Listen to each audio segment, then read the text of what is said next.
Welcome to SAQ Course 3, Pre-Season Conditioning Training for Sport. Welcome to SAQ Course 3, Pre-Season Conditioning Training. And let us present to you the contents of this course. When I was going around the country delivering presentations or workshops on SAQ 1, which at that stage we used to call SAQ Foundation, in which we introduced the dynamic warm-up, the movement mechanics with the micro hurdles, and the innervation or the activation of the nerves with the SAQ ladders, coaches would invariably ask after the course, what was the conditioning or the preparation training that would be needed? Therefore, in association with SAQ International, we developed SAQ 3 to present a comprehensive overview of the type of training players and teams will need to complete to be fit enough for fast-paced games later in the year. Let us present to you a quick view of the aims and objectives of SAQ Course 3. And the first aim of this course is to deal with endurance training, to examine, study and appreciate the importance of endurance or stamina training for field and court sports, to discuss the type of endurance training that is needed, and to demonstrate some endurance training sessions, especially for field and court sports teams.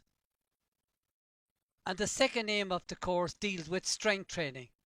We try to understand and appreciate the importance of both strength and power in training field and court sports players in particular. We discuss, describe and study the type of strength and power training that is needed. And finally, we demonstrate a number of different types of strength training sessions: weights, core, kettlebells and circuit training. And the final aim of the course is in relation to flexibility.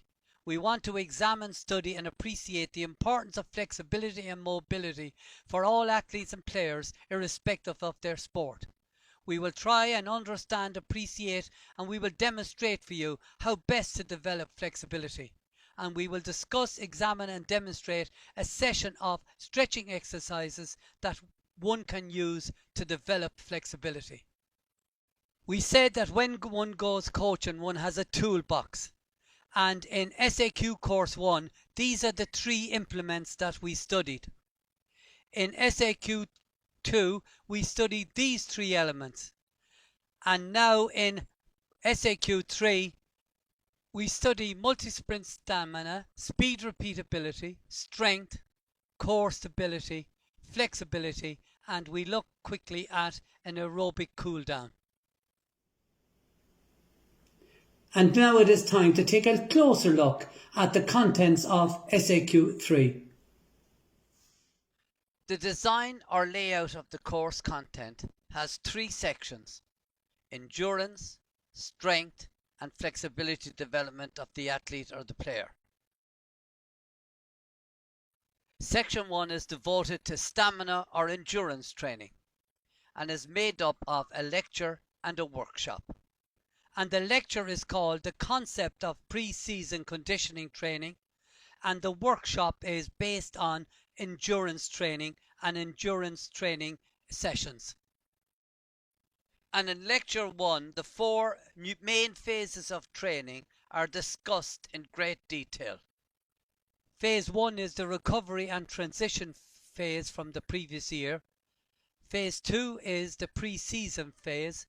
Phase 3 is the early season phase, and Phase 4 is the main competition phase. And while we explain and discuss each of these four phases, the concentration of this course is on the pre-season training.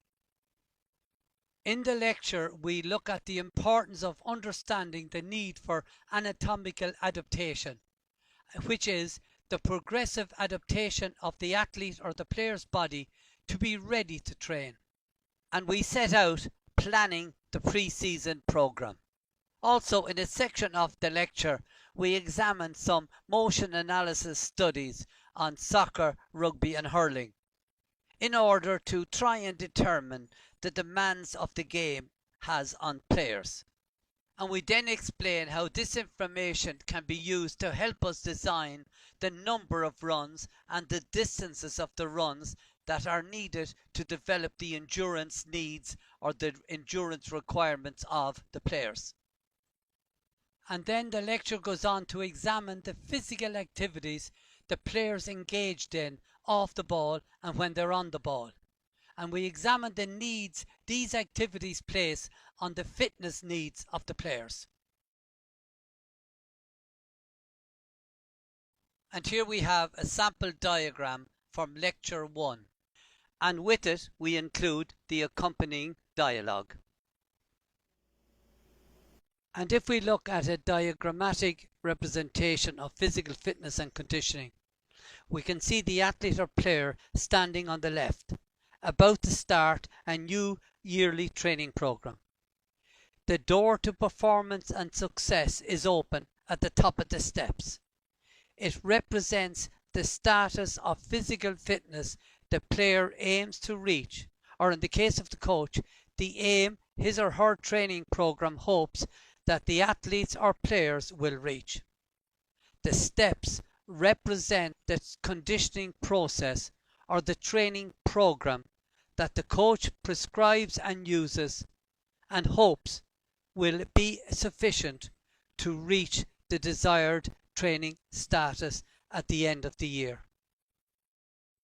And a sample table from lecture 1. And what he found was that 73% of all accelerations were under 10 steps, and 87% of all the accelerations were under 15 steps. And this shows us the importance of acceleration speed in training hurling and football teams. In regards to change of direction, he found that players made 30.2 changes of direction on average in 5 minutes of play during a hurling game. In the corresponding workshop, we explain multi-sprint stamina training and why it best reflects the demands of field games. We discuss the importance, the intensity and the amount of multi-sprint stamina training that is needed. And we demonstrate 6 different multi-sprint stamina training sessions, some without the ball and some with the ball. An extract from Workshop 1. Why do we need to train for stamina? And the situation is that players, even when they are not actively engaged in play, their concentration needs to be focused on the ball, on the play, or on the opponents.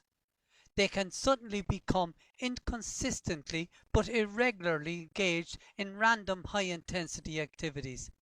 And these inconsistent and irregular activities is what decides the training demands of the type of preparation these players need. In lecture 1 we mentioned all the off-the-ball activities such as standing, walking, jogging, moving sideways, backwards, turning, shoving, blocking a player, jostling. All of these things demand the use of energy. And then as soon as the ball comes close, the player may be engaged in catching or controlling, rising the ball or picking it up, striking, kicking, passing, blocking, tackling, hooking or being hooked, acceleration from a stationary start or a rolling acceleration. He may be turning off his left or right, twisting, lunging, sidestepping, weaving, decelerating, stopping and turning, rucking or mauling, hand passing or throwing the ball. He may be defending, he may be attacking. All of these activities make intermittent demands on the player's energy. As we have stated already, the second part of this course is devoted to strength and power training. And this section consists of 1 lecture on strength training and 4 workshops. In the lecture we describe, understand and appreciate resistance training in general and strength training in particular. We present, discuss and explain the importance of and need for 5 different types of strength training sessions. And we end by explaining the objectives and content of each of the strength training sessions in detail. We outline when each type of strength training session is used to the benefit of the overall program. And finally, we examine the most effective types of weight training, in particular, that is suitable for developing speed, skill, power, strength, and endurance. And a short video clip from the lecture on strength training. However, not all the various types of strength that we could discuss and present here may have much reference to a particular sport. Many types of weightlifting, for example, may have no relevance to a sport where skill and movement at speed are two key components of fitness. However, it is important that we understand the four main training target outcomes that are universally recognised for weight training in particular and for resistance training in general. And now for a quick overview of the strength training workshops in SAQ Course 3. The first workshop is on circuit training, and in this workshop we discuss the importance of circuit training and how best to set up circuit training sessions. We also demonstrate at least 15 different circuit training exercises that are body weight exercises, and so these can be used indoors or out on the field with a large number of athletes or players. In our workshop on core stability, we discussed the importance of both core strength and core stability and explained the difference between these two aspects of core development.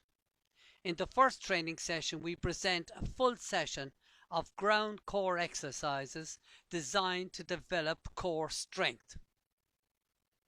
After that, we demonstrate floor exercises designed for core stability development. And then the third type of session we demonstrate is one using animal walks or animal crawls to develop core stability. And while these exercises can be fun for younger athletes and players while promoting core stability, they can also be used with elite athletes and with elite sports teams. In our fourth training session, we also present a series of suspension training exercises, normally called TRX training, also to develop core stability. And finally, we demonstrate a series of carrying exercises to develop the core stability. These exercises are highly recommended by Gray Cook, one of the world-leading strength and conditioning coaches. This particular workshop is a very comprehensive workshop on core stability and on core strength development.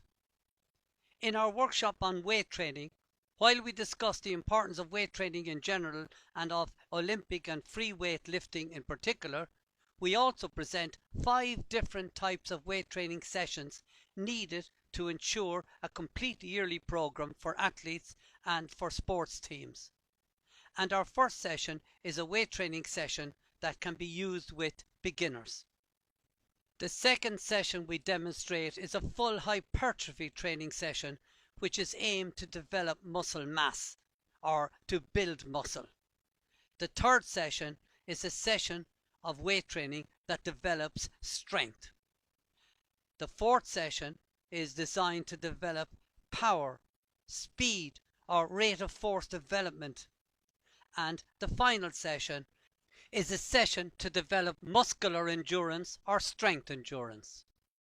And our fourth and final workshop of strength training is a workshop on kettlebell training. And in this workshop we discuss the importance of kettlebell exercises and their benefit not only for adults but for young teenage athletes and players in particular. And the first training session of kettlebells that we present is where we demonstrate a grind kettlebell training session for strength and for muscle development. And we also demonstrate swing exercises which develop speed and power. And the third and final part of the workshop is flexibility development training, and we cover this by a lecture on flexibility development and a workshop on flexibility stretching exercises. In the lecture section, we explain flexibility and its importance in sports performance and in sports training. We present a quick overview of the different types of flexibility, and we stress the importance of including a good flexibility stretching routine in an effective cool-down. And finally, the rationale and importance of athletes and players stretching at home on a regular basis is explained. And the stretching workshop explains the different forms of stretching that are used to develop different types of flexibility needs of athletes and players. It introduces coaches to the importance of flexibility stretching for sports participants, and it discusses and describes the elements of a good stretching exercise. The workshop also presents and explains important guidelines for the sports coach to follow in regards to stretching, and we provide the participants with a good stretching routine aimed at ensuring the muscles used in locomotion or in movement skills are as flexible as possible. So now you know what SAQ3 is all about. We hope you will enrol in this exciting and comprehensive course, and that you will also tell your fellow coaches about this course, hoping to see that you join up with me at some stage. Thank you for your attention and for your patience.